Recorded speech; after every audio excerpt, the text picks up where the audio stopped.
கண்களை மூடி கருத்தாக நாம் ஜெபிப்போம். எங்களை நேசிக்கிற நல்ல தகப்பனே, ஒரே ஒரு வாழ்க்கை எங்களுக்கு கொடுத்திருக்கிறீர் ஆண்டவரே. ஒரே ஒரு வாழ்க்கை. நீர் எங்களுக்காக யுத்தம் பண்ணுங்க ஆண்டவரே. எங்களுக்காக நீர் யுத்தம் பண்ணுங்க. எங்களுடைய சோதனைகள், வேதனைகள், கண்ணீர் யாவற்றையும் அறிந்திருக்கிறவர். வேதம் சொல்லுகிறது, அல்லேலூயா, ஏசாயா தீர்க்கதரிசியின் புஸ்தகம் 46ஆம் வசனத்தில் 46ஆம் அதிகாரத்தில் பார்க்கும் பொழுது, நான் முடிவை ஆரம்பத்திலே சொல்லுகிற கர்த்தர் என்று எழுதப்பட்டிருக்கிறது. அல்லேலூயா. எவ்வளவு நானே தேவன், வேறு ஒருவரும் இல்லை. அல்லேலூயா. எங்களை முன்குறித்து ரட்சித்து நீதிமான்களாக்கி பரலோக ராஜ்யத்திற்கு ஆண்டவரே எங்களை தீர்மானித்து அதன் சந்தோஷத்தையும் சமாதானத்தையும் இப்பொழுதே எங்களுக்கு அருளுகிற கண்மலையாகிய கிறிஸ்துவே நீர் வாழ்க.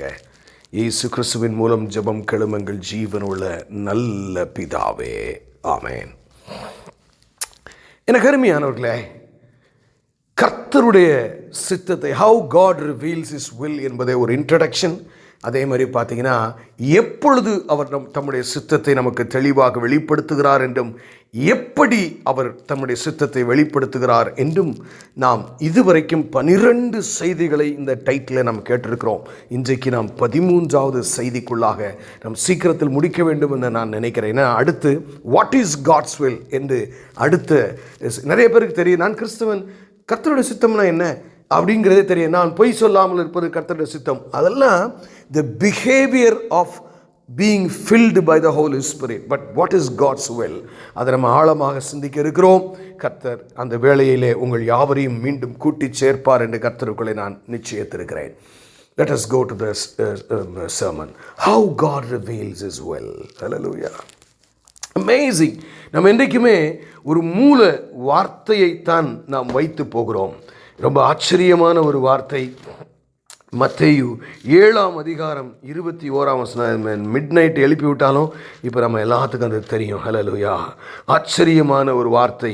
பரலோகத்தில் இருக்கிற என் பிதாவின் சித்தத்தின்படி செய்கிறவனே, செய்கிறவளே, செய்கிறவனே, செய்கிறவளே பரலோக ராஜ்யத்தில் பிரவேசிப்பானே அல்லாமல் என்னை நோக்கி கர்த்தாவே கர்த்தாவே என்று சொல்லுகிறவன் அதில் பிரவேசிப்பது இல்லை.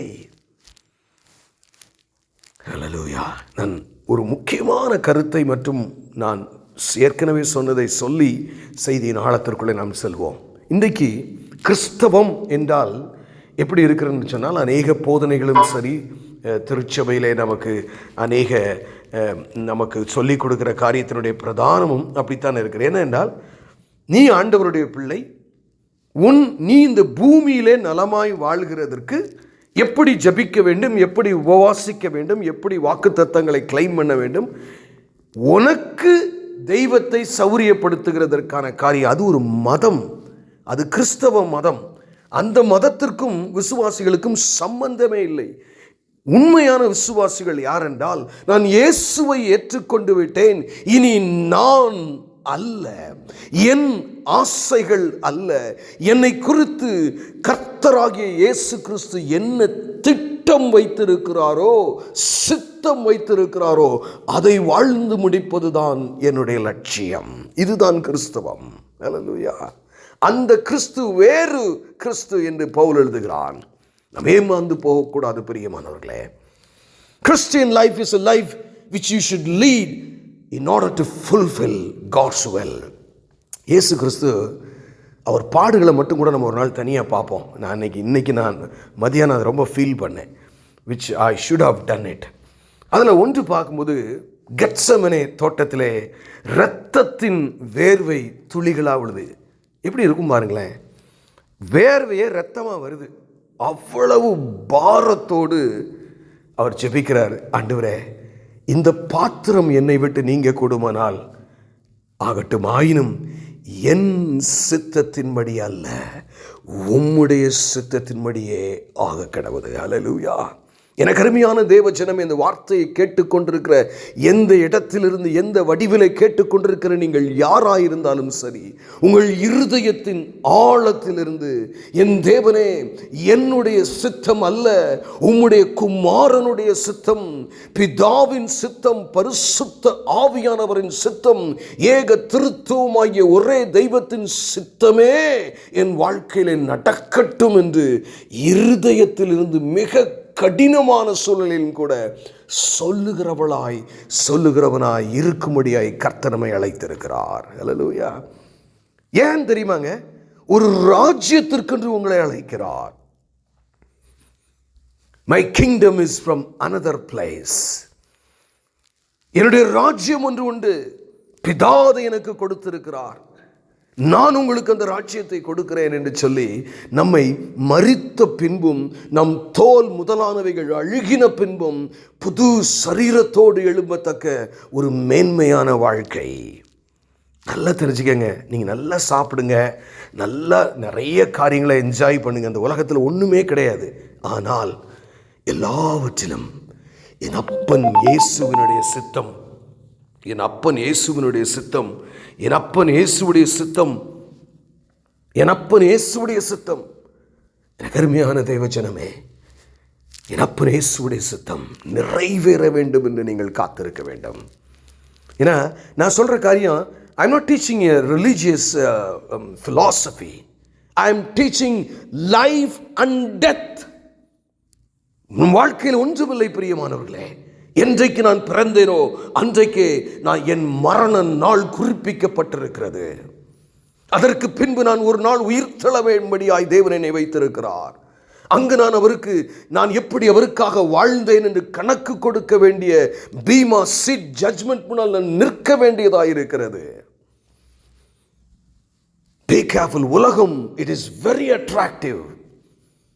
ஊழியர்களுடைய போக்கு அது அதை போன்று காணப்படுகிறது. பிரியமானவர்களே, நாம் எப்படிப்பட்டவர்களாக இருக்கிறோம்? நாம் எப்படிப்பட்டவர்களாக இருக்கிறோம்? நல்லா தெரிஞ்சுக்கிங்க. சில நேரங்களில் தெய்வ சித்தம் நீங்கள் செய்யாமல் கூட இருக்கலாம். பட் ஆனால் உங்கள் இருதயத்தின் துடிப்பு, இன்னைக்கு காலையில் நான் எந்திரிச்சிட்டப்பா, இன்னைக்கு காலையில் நான் எந்திரிச்சிட்டேன் ராஜா, சித்தம் செய்ய வேண்டுமே. தயவு செய்து சொல்கிறேன், that should be your priority. That should be your priority. எனக்கு அருமையானவர்கள், அநேக சமயங்களிலே இந்த காரியத்தில் நீங்கள் இணைந்து கொள்ள வேண்டும் என்று கேட்பதற்கு ஒரே காரணம் சத்தியம். இது கால்களுக்கு தீபம். எனக்கு அருமையான தேவஜனமே, கொஞ்சம், ஏன்னா நம்ம எல்லாருக்கும் சில ஆசைகள் உண்டு, தவறு ஒன்றும் இல்லை பிரியமானவர்களே. பட் in every desire, பேதுருவுக்கு தான் இயேசு தன்னை விட்டு எடுபிட்ட பின்பு எல்லாரையும் கூட்டிக் கொண்டு மீண்டும் மீன் பிடிக்க வேண்டும் என்பது அவனுடைய திட்டம். ஆனால் இயேசு கிறிஸ்து கரையில் வந்து நிற்கிறார். பேதுருவே, பேதுருவே, இவை எல்லாவற்றையும் என்னை அதிகமாய் நேசிக்கிறாயா என்று கேட்டார். 3 முறை கேட்கிறார். கொஸ்டின் என்னன்னா, என்ன கேட்கிறார் பேதுருவிடத்திலே? மகனே, நீ உன் சித்தத்தை நேசிக்க ஆரம்பித்து விட்டாயே, என் சித்தத்தை நீ நேசிக்க என் மேல் உனக்கு மனதிலே அன்பு உண்டோ என்று கேட்டார். என் ஆட்டுக்குட்டிகளை நீ மேய்ப்பாயாக, என் ஆடுகளை நீ மேய்ப்பாயாக. I called you to be a different person, for a different profession I called you. சிறிதுக்கு பாருங்கள் பிரியமானவர்கள், இன்றைக்கு ராத்திரியிலே நான் எதற்காக கலங்குகிறேன்? என் இயேசுவின் சித்தம் என்னால் செய்ய முடியவில்லை என்று நான் துடிக்கிறேனா? இல்லாவிட்டால் எனக்கு ஒரு காரியம் கிடைக்கவில்லையே என்று நான் துடிக்கிறேனா? தேவ சித்தம் எனக்கு நல்லா தெரியுங்க. தூத்துக்குடியில் சென்ட்ரல் எக்ஸைஸில் வேலை பார்த்து மேல் அதிகாரியாய் வேலை பார்த்து கொண்ட ஒரு அருமையான அண்ணனை நான் அறிவேன். நான் வாலிபனாக இருக்கும் பொழுது அவர் சொல்ல, தம்பி நீங்களாம் எப்படி ஜெபம் பண்ணுறீங்களோ தம்பி எனக்கு தெரியல, நல்லா ஜெபம் பண்ணுவீங்க. நான் காலையில் எழுந்து என் தேவ சமூகத்தில் என்னை தாழ்த்தி என் 2 கையை நீட்டி, அப்பா ஒரு நாள் எனக்கு கொடுத்துருக்கீங்க, நான் உங்களுக்கு என்ன செய்யணும்னு தான் கேட்பேன். That is all my prayer. What do you want me to do for me? நான் என்ன செய்ய நீர் சித்தமாக இருக்கிறீர்? இன்னைக்கு நம்ம மாற்றிட்டோம், கிறிஸ்தவ வாழ்க்கையே மாற்றிவிட்டோம். எனக்கு துணை நில்லும் என் தேவை நிச்சயம் அப்பா செய்வாருங்க. முதலாவது தேவனுடைய ராஜ்யத்தையும் அவருடைய நீதியும் தேடுங்க. அப்போ என்ன அர்த்தம்? என் சித்தத்துக்கு நீ ஒப்புக்கொடு, உன் பிரச்சனையை நான் பார்ப்பேன். நம்ம ஆனால் மாற்றி விட்டோம். நீர் என் பிரச்சனையை முதல்ல தீரும், நான் உம்முடைய பிரச்சனையை பார்ப்பேன். ஒரு காலம் அது நடக்காது பிரியமானவர்களே. That is the Christian life. First, if you and I could seek the God's will, God will seek your welfare. எனக்கு அருமையான தெய்வஜனமே, தெய்வ சித்தம் அவ்வளவு முக்கியமானது. ஒருவேளை உங்களுக்கு சில கேள்விகள், ஏனையா எனக்கு இந்த உபத்திரவம்? நல்லா தெரிஞ்சுக்க, இன்றைக்கி நம்ம சில வார்த்தைகள் அதை குறித்து தான் நம்ம பார்க்க. ஏனையா என் வாழ்க்கையில் நான் இயேசுவுக்காக வாழ வேண்டும் என்றும், நான் எவ்வளவு பாவத்தை வேண்டாம் என்றும் ஒதுக்கி வாழ வேண்டும் என்று நினைக்கிற என் வாழ்க்கையில் எதற்கு இவ்வளவு உபத்திரவம்? சற்று பொறுத்து நெல்லுங்கள், இந்த வார்த்தையை தொடர்ந்து கேளுங்கள் பிரியமானவர்களே. எப்படி தேவ சித்தம் நமக்கு வெளிப்படும் என்று நாம் இப்பொழுது பார்க்க போகிறோம். அல்லேலூயா. நல்லா தெரிஞ்சுக்கங்க, கர்த்தராகிய இயேசு கிறிஸ்து என்ன சொல்லிட்டு போனார் நம்மகிட்ட? என்னுடைய சமாதானத்தையே நான் உங்களுக்கு தருகிறேன். ஏன் அப்படி சொன்னார்? நிச்சயம் நமக்கு சமாதானம் அவசியம். ஏன்னா உலகத்தில் வெளியில் உனக்கு பிரச்சனை இருக்கும், ஆனால் உள்ளத்தில் நீ சந்தோஷமும் சமாதானமும் இருக்கணும். அதுதான் கிறிஸ்தவ வாழ்க்கை. நான் அதை உனக்கு தருவேன். It is a guaranteed promise. ஆனால் அதனுடைய அடிப்படை நோக்கம் என்னவென்றால், அந்த காலத்தில் ஊமீம் தூரீம் என்று இருந்தது. அது ஆசாரியனுடைய பிரதான ஆசாரியனுடைய அந்த செஸ்ட் பிளேட்டில் பார்த்தீங்கன்னா ஒரு கற்கள் நிறைந்துதான் இருக்கும். அது என்ன என்பது யாருக்கும் இதுவரைக்கும் சரியாக தெரியாது. ஆனால் அவர்கள் கேள்வி கேட்பார்கள், போகலாமா வேண்டாமா, எஸ் நோ என்று. அதில் ஏதோ ஒரு லைட் மாதிரி அடிக்குமோ என்னன்னு தெரியவில்லை. தாவீது கூட நிறைய இடங்களிலே அதை கொண்டு வாருங்கள் என்று அழைத்து பார்க்கிறான். அதாவது அவங்க எல்லாருமே தேவ சித்தம் என்ன, ஒரு குழந்தை 2 வயிற்றுக்குள்ளே சண்டை போடும்போது கூட, ஆண்டவரே இது என்ன காரியம், எனக்குள்ளே இப்படி சண்டைகள் இப்பொழுதே இருக்கிறது, ஏன் இவ்வளவு சண்டை நடக்கிறது என் வயிற்றுக்குள்ளே, கற்பத்துக்குள்ளே? ஆண்டவர் உடனே பதில் வருது, உன் கற்பத்துக்குள்ளே 2 சந்ததிகள் தேசம் இருக்கிறது என்று சொல்லி. அல்லேலூயா. எனக்கு அருமையானவர்களே, சின்ன சின்ன விஷயத்திலையும் தட் இஸ் ரிலேஷன்ஷிப். இன்னைக்கு அப்பா எனக்கு நான் ரசம் வைக்கலாம்னு நினைக்கிறேன், நீங்கள் என்னப்பா நினைக்கிறீங்க? That is Christian life. What you want me Lord? உங்கள் ஆசையே நீங்கள் எதுவுமே செய்யக்கூடாதுன்னு சொல்லலைங்க. நல்லா தெரிஞ்சுக்கங்க, கர்த்தருடைய சித்தம்னா, இப்போ ஃபார் எக்ஸாம்பிள் நான் ஒரு சின்ன உதாரணம் சொல்கிறேனே. இங்கேருந்து பாம்பே போகணும், மும்பை போகணுங்கிறது கர்த்தர் சொல்லுவார். அல்லேலூயா. அவருடைய சித்தத்தின்படி நமக்கு வெளிப்படுத்துவார். ஆனால் இந்த மும்பைக்கு என்கிட்ட எவ்வளோ போகிறதுக்கு பணம் இருக்குது, நான் ஃப்ளைட்டில் போகலாமா, ட்ரெயினில் போகலாமா, இல்லை காரில் போகலாமா, இல்லை யாரையாவது கூட்டிக்கிட்டு போகலாமா, என்னென்ன பொருட்கள்லாம் அந்த பையில் எடுத்து வைக்கணும், எவ்வளோ நாளைக்கு நான் போகிறேன், இதெல்லாம் நம்முடைய சுய சித்தம், சுய சிந்தனை.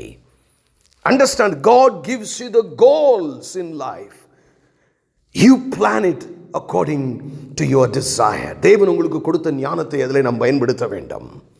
அப்போது இதில் ஒரு கிரேட்டஸ்ட் எப்படி அவர் நம்முடைய சித்தத்தை உங்களுக்கு எனக்கு வெளிப்படுத்துகிறார்னா,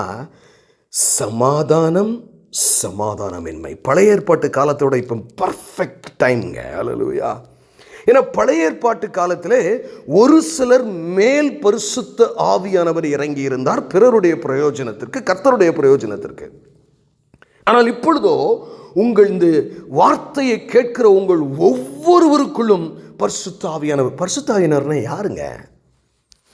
இன்னைக்கு நிறைய நேரங்களில் பார்த்தா நம்ம இயேசு கிறிஸ்துவுக்கும் பிதாவுக்கும் கொடுக்கிற கனத்தை பரிசுத்த ஆவியானவர் கொடுக்கவே இல்லை.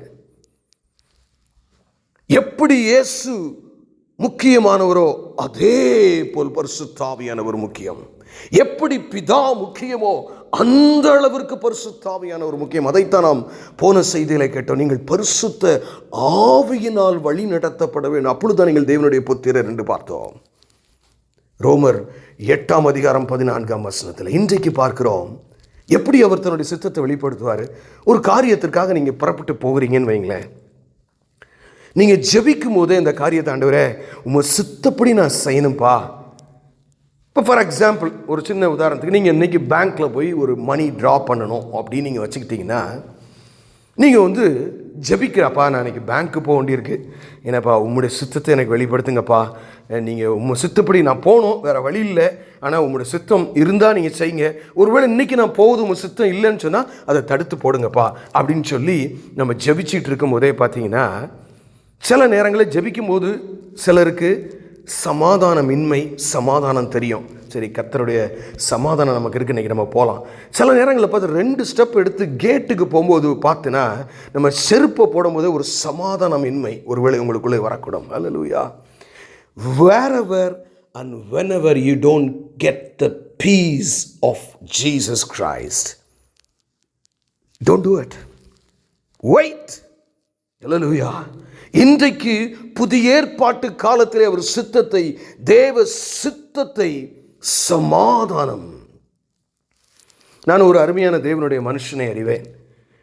அந்த மனுஷனுடைய மகளுக்கு திருமண காரியத்திலே அவர் ஒரு இடத்திற்கு அவர் புறப்பட்டு சென்றார். அவர் சொல்லுவார், மிக அழகாக சொல்லுவார், நேர்த்தியாக.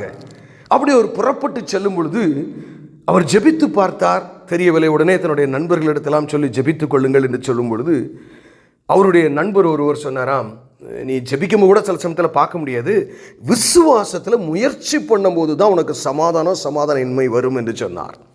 உடனே இவரும் ஒரு அந்த காரியத்திற்காக போகும்போது புறப்பட்டு எல்லாம் பார்க்கும்போது பார்த்தா, அங்கே போய் பார்த்தா இவங்க எதிர்பார்த்ததும் அங்கே இருந்த காரியமும் பார்த்தீங்கன்னா, மாப்பிள்ளை வீடுக்கு செட்டப் எல்லாம் பார்க்கும்போது ரொம்ப வித்தியாசமாக இருந்த உடனே இவங்க நைஸாக என்ன பண்ணிட்டாங்க, அடுத்து அந்த மாப்பிள்ளையுடைய தாயார் ஃபோன் பேசும்போது அவங்க எடுக்கலையாம். அப்போ அவர் சொல்லுவார், இந்த பையனை நாங்கள் வேண்டான்னா ஒரு சமாதானமின்மை எங்களுக்குள்ளே வரும், ஆனால் இந்த பையனே சரி, இந்த பையனே நம்ம முடிச்சிருவோமே அப்படின்னு நினச்சா ஒரு சமாதானம் வருமா.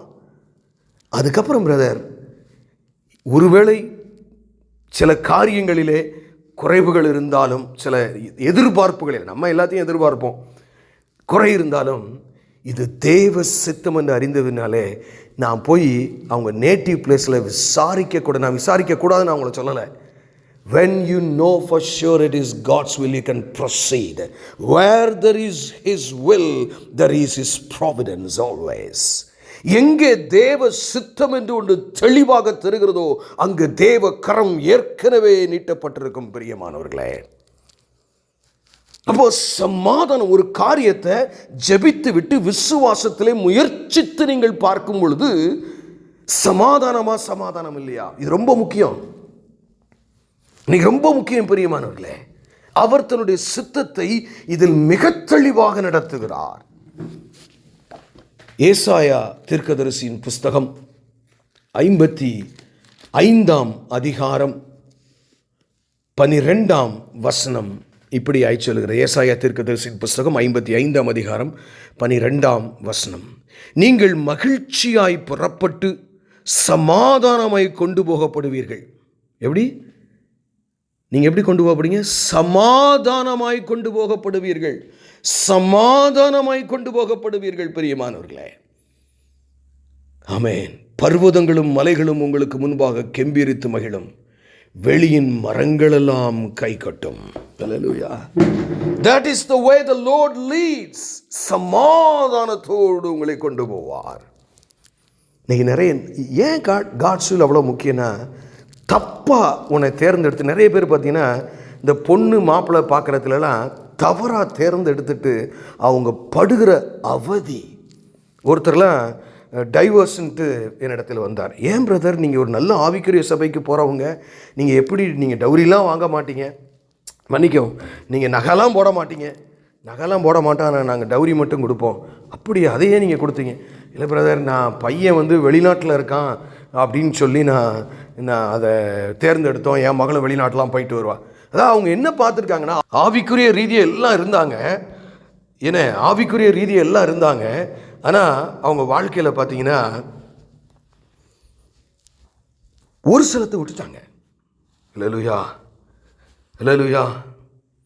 முக்கியமான சில இதை விட்டுட்டாங்க. வெளிநாட்டு மாப்பிள்ளையாக இருக்கணும், என் பிள்ளை வெளிநாட்டில் இருக்குன்னு பெருமையாக பேசணும்னு நினச்சாங்க. தேவ சித்தத்தை விட்டுட்டாங்க. The Lord might have told them already, it is not my will. This is not my well. ஆனால் அதுக்கப்புறம் அவங்க கோர்ட்டுக்கும் போலீஸ் ஸ்டேஷனுக்கும் அலைஞ்ச ஒரு ஆவிக்குரிய குடும்பம் சின்ன பின்னமானது. நான் மீண்டும் உங்களுக்கு சொல்லுகிறேன், அவர் உங்களுக்கு சமாதானமாய் உங்களை கூட்டி கொண்டு போவார். நம்ம பொருள் ஆசினா அவங்ககிட்ட பெரிய வீடு இருக்கா, கப்பல் மாதிரி கார் இருக்கா, ஒரு பிரயோஜனம் இல்லை பிரியமா. அதெல்லாம் இருந்து யாருக்கு வேண்டும்? எத்தனை கல்யாணம் தெரியுமா இன்றைக்கு பார்த்தா 1500 பேர் 2000 பேர் சாப்பிட்ட கல்யாணம்லாம் 2 மாதம் கூட நிற்கலைங்க, டைவர்ஸுங்க. யாருக்கையா வேண்டும்? தேவ சித்தம்னா சில நேரங்களில் தேவ சித்தம் செய்யும்போது கடினமாக இருக்கிறது மாதிரி கூட தோன்றலாம். ஆனால் அதனுடைய ஆசீர்வாதத்தை இயேசு கிறிஸ்து அறிந்திருந்தார். ஒருவேளை சிலுவை பாதை எனக்கு கடினமாக இருந்தாலும் என் அப்பா எனக்கு ஒரு கடினமான பாதையில் நடத்தி கொண்டு போனாலும் அது நலமானதாகவே இருக்கும். ஏற்கனவே சொன்னேனே, ஏன்னா நம்முடைய இதில் ஒரு ஏன் எனக்கு கஷ்டம், ஏன் எனக்கு உபத்திரம், ஒன்றுமே இல்லைங்க. அதுக்கு அடுத்த வார்த்தையை நான் வரும்பொழுது இன்னும் அதிகமாக இதை உங்களுக்கு வெளிப்படுத்துவேன். எனக்கு அருமையான தேவஜனமே, சமாதானம், சமாதானமாய் கொண்டு போகப்படுவீர்கள். That's God's plan. பரிசுத்த ஆவியானவர் நேரடியாக உங்களோட கம்யூனிகேட், பழைய ஏற்பாடு மாதிரி கிடையாதுங்க. நேரடியாக உங்களோட அந்த சமாதானத்தின் மூலமாய் பேசிக்கொண்டே உங்கள் ஆவியில் ஒரு சமாதானம் உண்டாகும். சங்கீதம் 23ஆம் அதிகாரத்தில் 2-3 வசனங்கள் இப்படியாய் சொல்லுகிறது. அவர் என்னை புல்லுள்ள இடங்களின் மேய்த்து அமர்ந்த தண்ணீர்கள் அண்டையில் என்னை கொண்டு போய் விடுகிறார். ஆமென். அவரின் ஆத்துமாவை தேற்றி தம்முடைய நாமத்தின் நிமித்தம் என்னை நீதியின் பாதையில் நடத்துகிறார். என்ன சொல்றாங்க? அமர்ந்த தண்ணீர் அண்டையில். அல்லேலூயா. அமர்ந்த தண்ணீர் அண்டையில் நீங்கள் சில நேரங்களில் போய் பார்த்தீங்கன்னா, வைல்டு ஃபாரஸ்ட்டில் போன சில மெல்ல அப்படி அங்கே குருவிலாம் கத்திக்கிட்டு இருக்க, அப்படி தண்ணி மட்டும் அது பக்கத்தில் எப்படி உட்கார்ந்துருக்கலாம் போல நமக்கு மனசுக்கு அமைதியாக இருக்கும். அல்லேலூயா. நான் அமர்ந்த தண்ணீர்கள் உன்னை நடத்த, அப்படி ஆண்டவர் நடத்தும் போது இது தேவ சுத்தம் நீங்கள் தெரிஞ்சுக்கணும். அல்லேலூயா.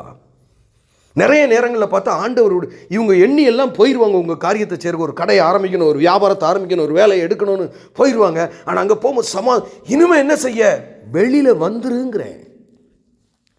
இனிமே என்ன செய்ய, கையை உதறிருங்கிறேன். Otherwise Satan is trapping you, tripping you down.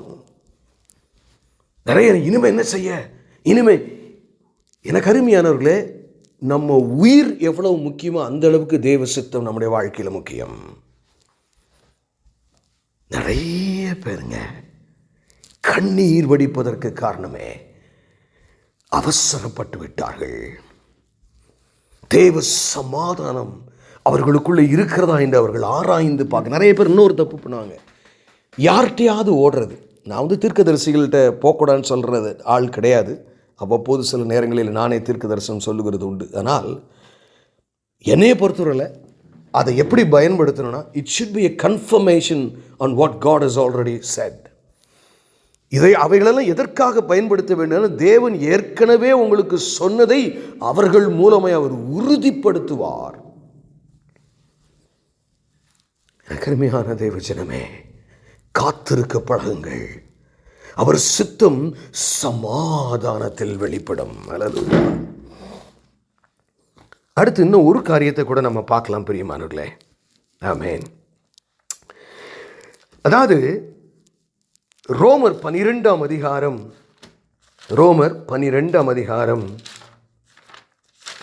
2ஆம் வசனம் ரொம்ப எல்லாத்துக்கும் நமக்கு மெமரைஸ் பண்ணுகிற வசனம்.